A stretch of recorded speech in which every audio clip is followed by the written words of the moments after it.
Argentina gets a 2-0 win over Austria, and Lionel Yep. Messi is that guy. He is the GOAT, and he breaks Fuck. Miroslav Klose's record.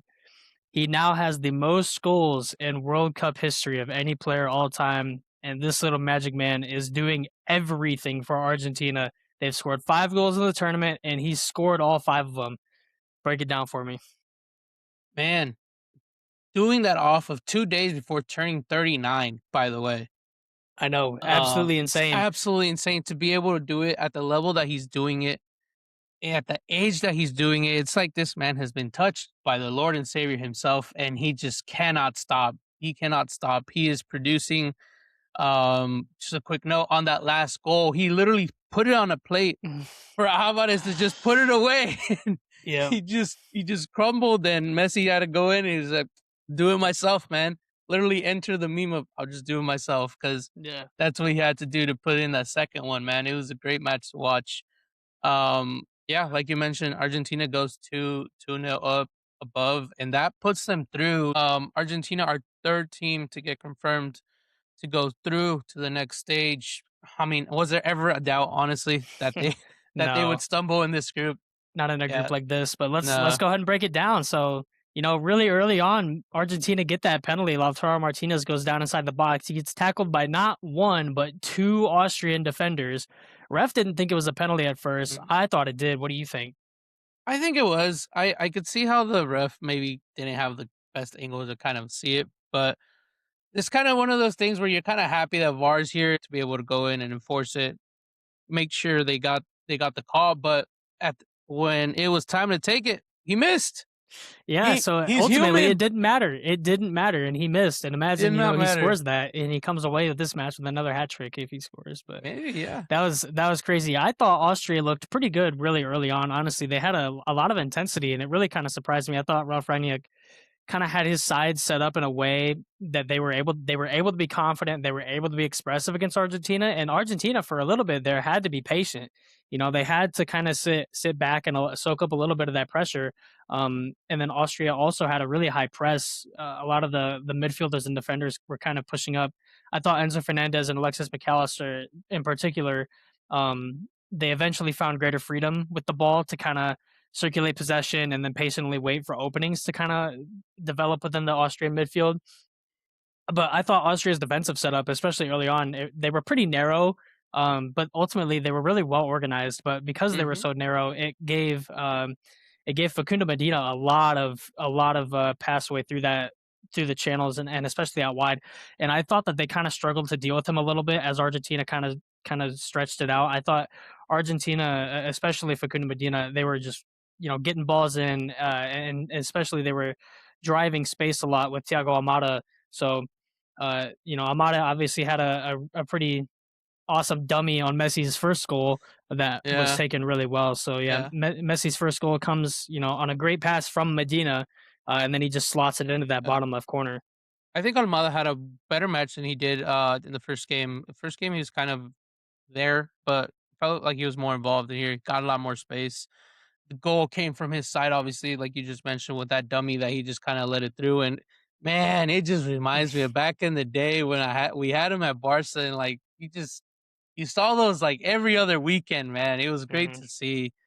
Um Like you mentioned, Austria came to play. They had really compact midfield, but they tried to bring the game to Argentina. They didn't want to sit back and just absorb the pressure. They wanted to kind of play them out from midfield, and it was semi working for them. It just they got exposed on those wings just because of that narrowness of that midfield, and I think ultimately was their downfall basically because you just can't leave all that space and have people running in behind you with kind of the quality of defense that you have as well.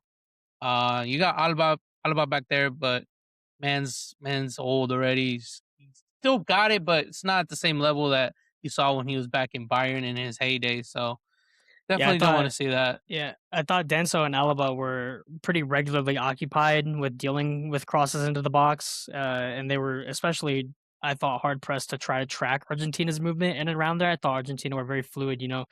One guy goes in, one guy goes out, one guy floats into the middle. So they looked like they were playing some really fluid football. which is always, a pleasure to watch. And they did a good job, successfully protecting those dangerous areas in front of the goal for a while, but inevitably Messi was going to find his, right. Yeah. It was you're never gonna stop him from actually putting one away. I think a quiet contender for, like, having a really good match was also Lautaro Martinez. Hmm. Game 2, still no goals, but, like, he's doing his job. He's going in and out of the box, filling space, taking defenders away so that Messi could find a little bit more gaps, and I think that's ultimately what this Argentina team is, like, all about.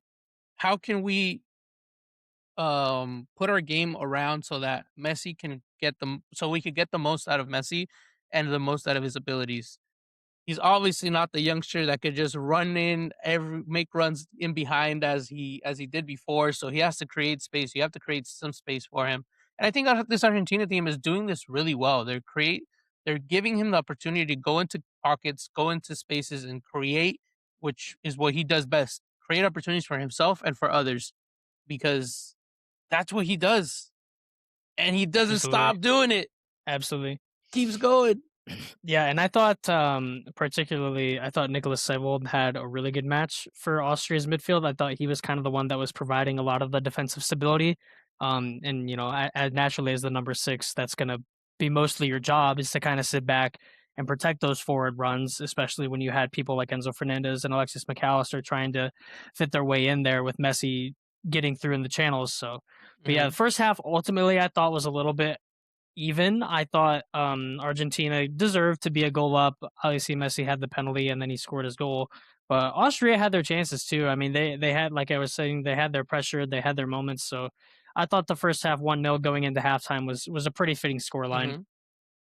Yeah, and then we come was it right before half or at the second half where we had the Szoboszlai shot that they challenged Emilio Martinez, and that was kind of like mm, I think that was kind of all they had, like, on that second half. There wasn't much Yeah, chances created after that. I think Emi Martinez only faced how many shots? A total of 1 save, and that was yeah. the free kick.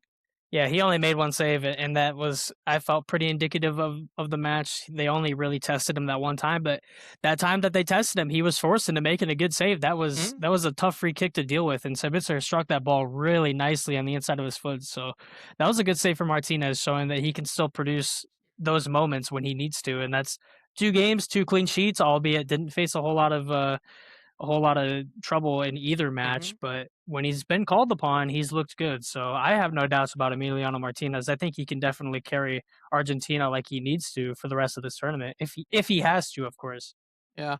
No, I think he's one of those kind of players that when he plays for his nationality, he's just a different player than club level. I think he's obviously a top keeper in the Premier League, but everybody kind of looks over him as like, Emiliano Martinez. But when he plays for Argentina, he just plays at this different level and just gives it all for his country. You could tell with every save and like when he's out there. So you love to see that for him.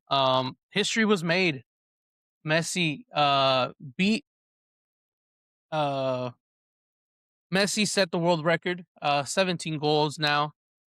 Nobody is there with him yet. Obviously, there's still more tournament to reach. And Mbappe is obviously going to try to keep up. Only 3 goals away, I believe, with Yeah. 14. So there's still lots of tournament left, but setting the world record, man, is insane for him to do. And at this point in his career, I think if he wins this second World Cup, man, no more argument. It's over. It has to be over. We cannot have this argument anymore of who was best, CR7 or Messi. And I'm very excited to see if he's able to do it, man, and get it done. Uh, Lots of people still have it. Match ended with 54% possession over towards Argentina. Yeah. EXG of 2.6. Yeah. They had the ball, but at some points it felt like they were fine with taking some pressure from Austria, but at the end of the Yeah, day, this is something that I wanted to bring up as well. So Argentina is winning these games, fairly comfortably. Granted, this game was 1-0 for the majority of the match, but this Mhm, was the same thing against Algeria. Algeria actually had more possession than Argentina did. It was 52 to 48. And then another match here against Austria, where Austria is very close in possession. It was 54 to 46. So this is kind of interesting to show that Argentina maybe doesn't necessarily need to play constantly with the ball. They're mhm. comfortable with sitting off and holding a defensive shape, which I think says a lot about this core of players, especially that they've got in the Yeah. midfield of the back. These guys have been playing together for a long time now, and they're clearly very comfortable holding a shape. It's the kind of thing that you would see on a club level. They're almost playing like a club level team here, Argentina, and I think it's really fun to watch because they're able to explode off the counterattack. They're able to control possession if they need to, and they have no problem breaking teams down when you have Messi constantly finding those passes in and around the penalty area and the 18-yard box. So I think it's an interesting thing that they're not necessarily Yeah. dominating these games, but they don't need to. So I think that's a really good thing going forward for them, is that they're gonna be able to sit back when a Mhm. team like France or Spain really challenges them possession wise. They're gonna be able to hold their shape. I've got That second half, they ended up losing possession to Austria with 53% going to Austria opposed to Argentina's 47, but still they weren't able to create anything. They weren't able to put anything on target other than the free kick that we mentioned, but they, like you mentioned, they're comfortable with you letting you have the ball. They know Mhm. that they can absorb the pressure, and there's a little guy over there just waiting to get the ball and break against you. So I think I think it's gonna be looking great, and I think that's gonna help them, like you mentioned, going in deeper into this run, into this World Cup. That when you come up against Spain, I think Germany might be in their path. If you face Germany, that love having the ball, that love kind of playing with it, just hey, have it, man. We'll absorb the pressure. We'll take it on all, and kind of hit you on the counter. So Yeah, and to your point, Austria having 53% possession there in the second half, they didn't do anything with it. They had the free kick, and that was it. They were kind of just struggling to break down Argentina's defensive shape, like I was talking about. It's very solid, it's very compact, and they have a great chemistry together. So, as long as Argentina is able to continue with that defensive solidity, they shouldn't have any problems facing opposition of this kind of level. Now, mhm, obviously, as they get towards a Spain, Germany, France type of team. We'll see how they really hold under that kind of pressure. But I've got no doubts about them at, round of 16 bare minimum, right? So, and then they'll kind of yeah. probably start to face those tougher teams. Just like overall great game for Messi and just playing to his strengths. I think our this Argentina team, they're Mhm. willing to absorb the pressure and just hit you on the counter and Yeah, and give they the ball to they're Messi, create something, man. Yeah, they are enabling Messi, I think, like they never really have before. I mean, all 10 players are dying on that pitch to get Lionel Messi the ball. It's the whole game plan is get him the ball, feed him as fast and as often as you Mhm. can, and let him do the work. And you don't need to do anything else. All Yeah. you know that Messi's not going to be the most defensively solid player. He's not going to be doing a lot of the tracking back. He's not going to be doing a lot of the sprinting and tackling, and he doesn't need to. The rest of his players have fully bought into the idea that they can do the majority of the Yep. work, where they know that their purpose within the team is to be those rock solid defenders that they're going to be really hard to get past. So I think all ten outfielders have especially bought into the system really well, and Messi is, I think, benefiting from that more than he almost ever has. It seems like, I mean, 5 goals in 2 matches. Of course, that's a very obvious thing to say, but also 13 World Cup goals in his last 6 World Cup matches is an unbelievable stat. And his players, they're picking off, his teammates are picking up exactly where they left off in 2022. So if this continues, I see no problems for Argentina making a really deep run again, which I thought maybe before the tournament people were kind of questioning, oh, well, this team is getting a little bit older. Mhm. We're not sure if they really have the pieces and the players that are playing at a super high level anymore. But I think all those concerns are brushed aside, especially for me now. I'm sold. I'm bought in Bought on the in. Argentina hype. Everybody's get back on the train. Get back on Mhm, the train. It's mhm. it's Argentina time, man. They're proving that they're here and they're willing. They want to make a deep run. So we'll see how that goes for them. That leads them to then now match three, which would be against this Jordan team.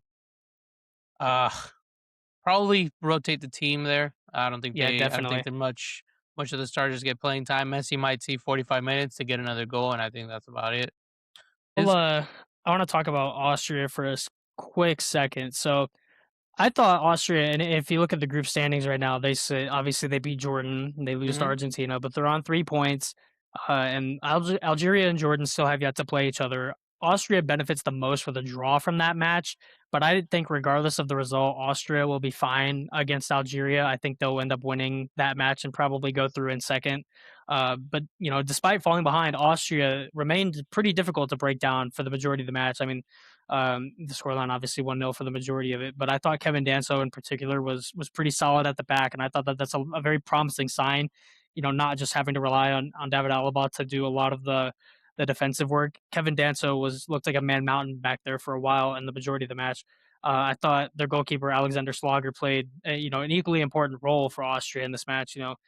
He kept them within touching distance, obviously. And his standout moment was when he saved the Julian Alvarez shot there at the end. Yeah. So, I thought goalkeeper was fine. Center backs and defensive unit looked very good for the majority of that match. So I thought their offensive struggles hindered them the most, obviously. But if they can figure out those offensive struggles, I think Austria will be all right in this tournament. And I think that they can definitely make round of 32, get out of this group. I don't think that's a question anymore. And I think, depending on the matchup they get in the round of 32, they could win it. And I wouldn't be totally surprised to see those guys in the quarterfinal. Well, maybe not quarterfinals, but at least round of 16. Yeah. Make a little bit deeper run. I think they also are still trying to figure out where the best position for Connor Limer is position. He was more of their going forward player, but maybe this partnership of Cody Limer and also throwing him next to oh my god, They, Nicholas Sewald? No. yeah, they had him at left back for a bit of the Yeah. game. So, I guess you never really know what Ralph Renick is going to do. Yeah. So, I but mean, played everywhere for Bayern, which fair yeah, enough, I guess, but it's just yeah, not his natural position over at that left back side. yeah, Because there's a lot of talent I think that this Austria team has, and obviously you got a couple players aging, that are still hanging around, but other than that, you got yeah. Arnautovic still kicking the ball, Sabitzer, but there's a decent group coming through in this Austria team, and I think if they could figure that out, it'll help them get a little bit further. Yeah. So Yeah, I think if Austria gets their offensive struggles kind of out of the way, and it's kind of crazy to say that after they put three past Jordan, but at the same time, no disrespect to Jordan, it's Jordan, and then they also had an own goal and then a penalty in that match. So yeah, the 3-1 scoreline really was only one goal from open play. But I think if Austria figures out those offensive struggles defensively, they look really solid, and that's always kind of been the Ralf Rangnick tactic, right? Is to yeah, play a very structured defensive game and then go forward. And the Man United team that he coached a while back had the same kind of struggles, right? They yeah. were they were pretty solid defensively, but going forward, they just couldn't really be creative enough to break down a lot of teams that were imposing those kinds of low block defensive systems on them. So I think they figure out the offensive struggles, they'll be totally all right. This looks good for Argentina. I'm excited to see how many Messi gets in this tournament. Yeah. All right. What's your prediction? How many is Messi getting this tournament? I don't think he'll start against Jordan. I think they'll rotate him and they'll keep him fresh. So no game there. I think they'll win round of 32, round of 16, probably, regardless of who they play. So I think he'll get two or three more. I think it probably slows down eventually, but I think he'll end with probably 8 goals. Eight I'll go goals. with 8. So I'll have him to double his tally that he's well, Mm, actually he's at 5. Yeah, I'll have him to get 3 more before the tournament's over. three more. Okay. I think Argentina makes a pretty deep run, and I think obviously if he plays against Jordan, it's not a full match. If he's out Right. there, it's just to get goals and kind of If he try to. plays against Jordan, it's give me 3 in that game alone, right? Go ahead and give me 3 more in that game, but I don't anticipate he will, so No, yeah, I think he ends with 9, maybe. If he makes it all the way to the finals, I think he could break 10. And I think he gets 10, which ends him with a golden boot, maybe at the end of the tournament if they make it all the way to the finals. So we'll see. yeah. All right. That's all for this video. Thank you for tuning in. Don't forget to like, comment, subscribe. Let us know, who do you think is going to end up with the golden boot? Is Messi going to get it? Does Mbappe come in? Does CR7 redeem himself and catch up and scores 6 against whoever he's playing next. Uzbekistan. Don't think so, but let us know. Thanks for watching. Have a good day.